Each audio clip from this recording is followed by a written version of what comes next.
실컷 멋을 내고 친구들과 함께 모유첸의 집으로 향하는 아리고. 모유첸 가족의 교제 허락을 받으러 온 건데요.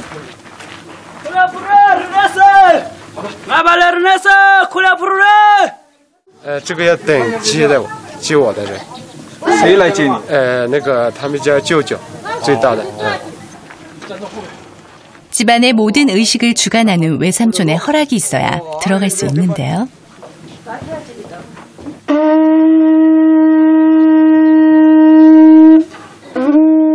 외할머니가 같은 육촌 이내의 친척이거나 일부 일처제를 고집하는 사람만 아니면 반대하는 일은 거의 없습니다. 두 번째 저우훈인 아리고와 달리 저우훈이 처음인 모유첸은 살짝 긴장한 모습인데요. 가족의 영원한 생명을 상징하는 모닥불을 향해 기도하고 외삼촌의 주관 아래 가족의 허락을 받으면 남자는 낮에도 자유롭게 여자의 집을 드나들 수 있습니다. 생일도 가져 봐야 생일도 시켜 그거 하가말로 시켜 시집 활설로 시켜 어서 말아 굴려줘 루메라 굴려줘 어시 지지 스라로 시켜 마가리니 저 호토조zo 매 호토조미. 저우훈엔 현대사회의 법적인 결혼과 같은 이해관계나 구속력이 전혀 없습니다. 아이를 낳아도 전통대로 여자가 키울 뿐 양육 문제를 거론하지 않고 평생 서로에게 충실할 것을 강요하지도 않죠. 저우훈을 원시인류의 결혼 형태로 보기도 하는데요. 법제사학자이자 문화사학자로서 가족에 대한 사회과학적 연구의 포문을 연 요한 요코프 바오펜에 져서 목권. 1861년에 출간된 이 책에서 바오펜은 원시사회는 난원제 사회였고 아버지의 확인이 곤란하므로 가계의 상속이 모계를 따르는 목권적 사회가 인간사회의 원형이라고 주장했죠. 결혼은 남녀 간의 만남입니다. 모서족처럼 난원제 형식을 취한다고 해도 구성원의 수가 제한되어 있는 같은 부족 내에서 짝을 찾기란 쉽지 않았을 겁니다.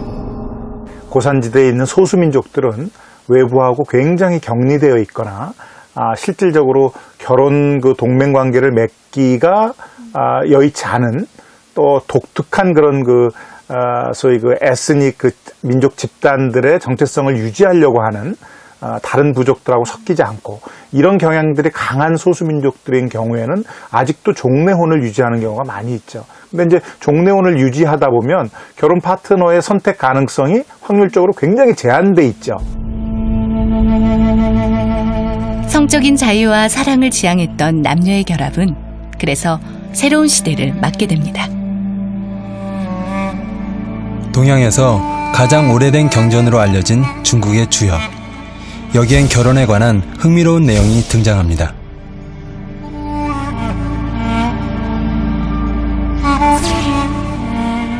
혼인하러 온 남자들의 행렬을 도적대처럼 묘사한 것인데요. 왜 이런 표현이 나왔을까요?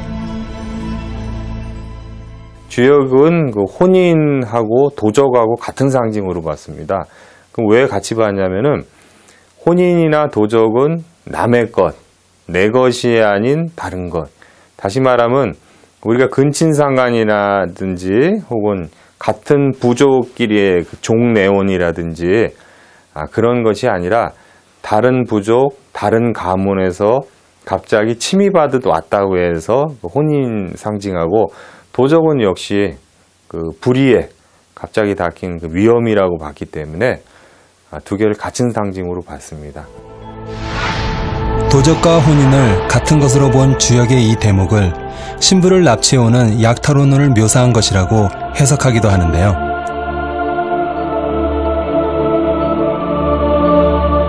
실제로 과거 중국의 소수민족 중엔 약탈혼을 했던 부족이 꽤 많았고 지금까지 그 전통을 지키고 있는 부족도 있습니다. 윈난성 서부 산간에 사는 징포족도 그중 하나죠.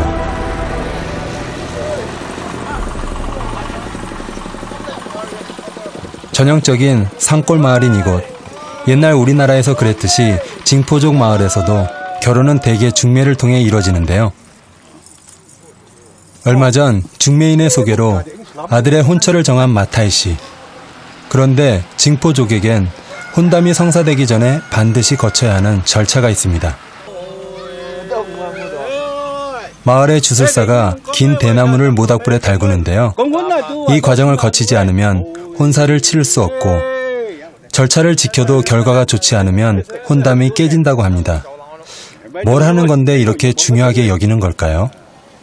我现在准备的是，就说是要跟这个扎酒子，也就是敲瓜，就是为小伙子跟这个小姑娘合不合那个敲瓜那种吧。 멀리서 긴장한 표정으로 이 장면을 보고 있는 남자. 혼담의 당사자인 예비신랑 띵마젠입니다. 他是炸开以后才看的嘛，他炸是会炸的，但是他内容是在那个炸开以后才可以看得出来的。那里边是什么内容呢？他是看两个夫妻两个顺不顺啊，同不同心啊，还是感情合不合得来这些嘛。 띵마젠은 무사히 결혼할 수 있을까요? 잠시 후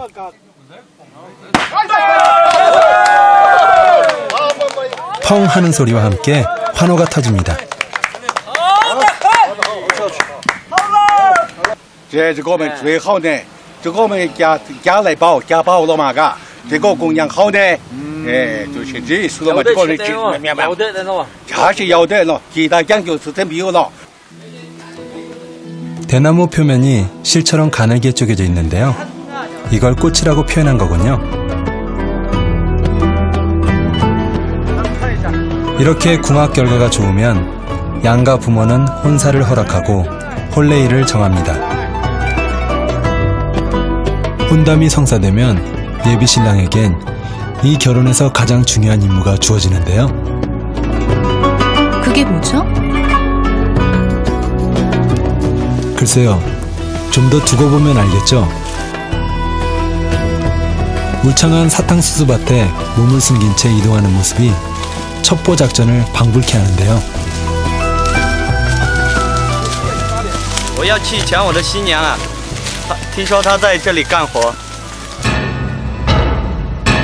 신부감이 일하고 있는 유채밭에 도착하자 일행의 걸음이 갑자기 빨라지더니 순식간에 예비 신부를 덮칩니다. 이런 사실을 까맣게 모르고 있던 예비 신부는 예비 신랑과 친구들의 습격에 속수무책 납치되는데요.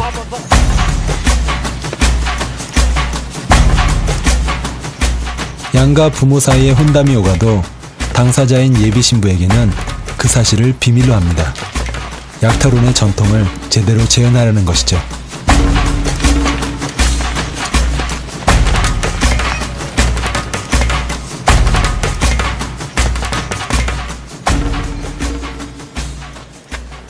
납치한 예비 신부는 결혼식 전까지 예비 신랑의 친척집에 숨겨놓는데요. 아무리 전통이라고 해도 신부 입장에선 많이 놀라고 무서웠을 것 같은데요.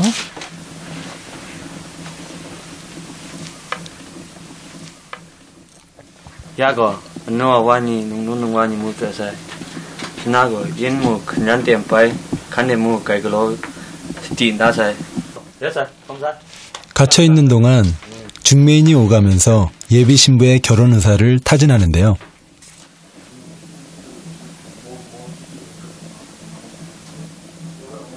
그럼 신부가 부모님은 허락했을지 모르지만 나는 이 결혼 절대 못한다 하면 어떻게 되는 거죠?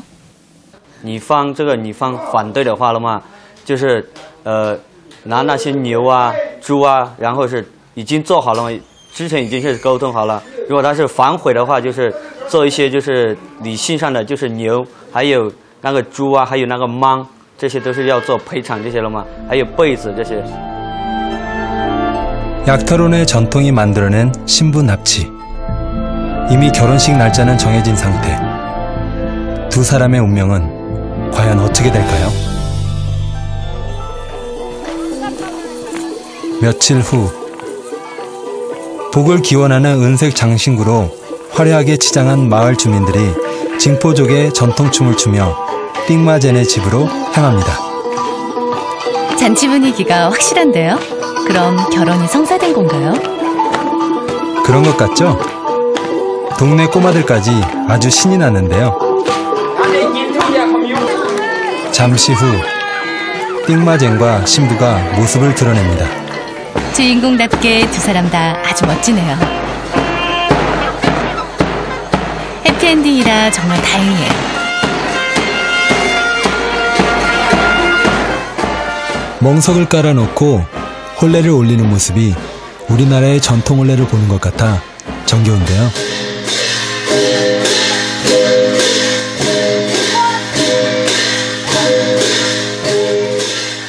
백년 해로를 약속하며 돌아오지 못하는 외나무 다리를 건너므로써 두 사람은 정식으로 부부가 됐습니다.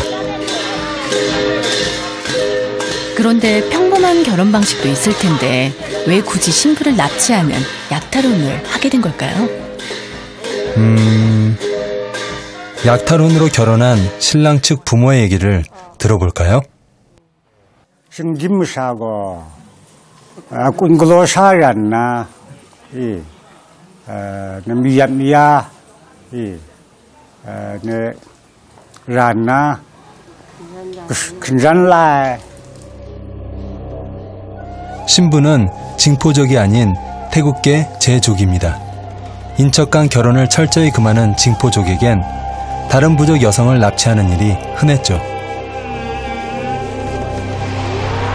미국의 문화인류학자인 루이스 헨리 모건은 시족 내에서 근친혼을 금한 것이 약탈혼의 원인이라고 분석하기도 했는데요.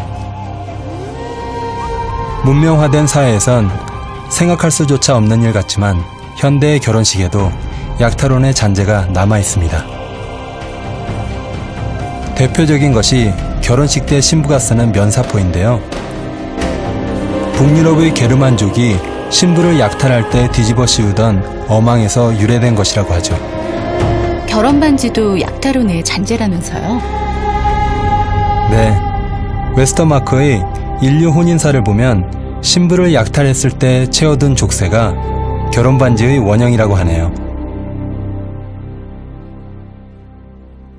그 신랑 들러리들은 결국은 신부를 약탈하러 갔을 때 같이 그 동행을 했던 신랑의 친구들, 무장한 친구들이고요.